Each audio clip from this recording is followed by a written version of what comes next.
Hi, my name is Melissa Quintero. I am a 2019 Ethnic Studies and Agribusiness graduate. Hi, my name is Sarah Sparks, and I also double majored in Ethnic Studies and Agribusiness and graduated in 2019 as well.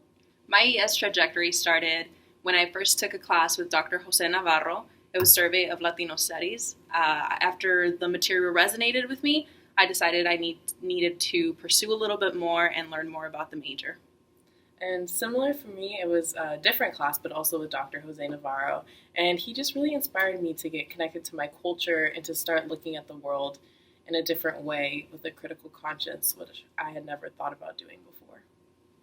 I think something that I really admired about the way you took ethnic studies into our other major was just that Melissa was never afraid to speak up. She would raise her hand in class and she would bring these perspectives. And even though oftentimes we were the only two Latinas in the room, she wasn't afraid to say what we were learning in our other courses to correct things that were wrong. If there was a study that was wrong, she'd be like, hey, no, hold up.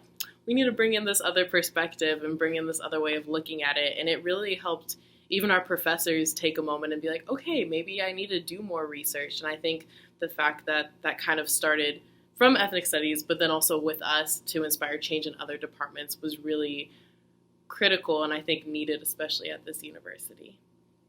Thank you. I think Sarah touches on a very important point about those of us who are not coming in as ethnic studies freshmen.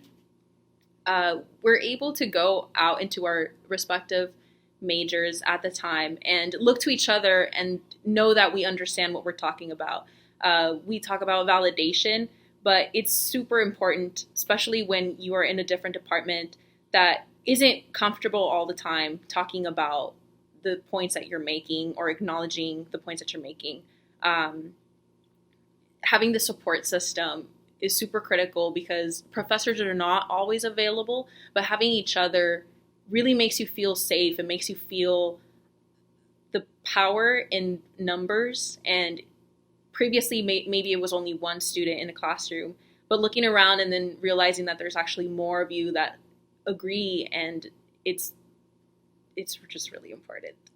Another really positive aspect of being part of this community was that we had professors that looked like ourselves and counted on experiences very similar to our own.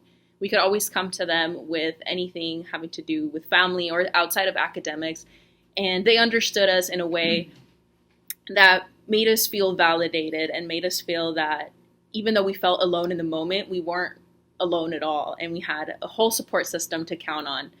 They opened the doors to their homes sometimes, they opened the doors to their families, and really connected with us in a way that made it very real.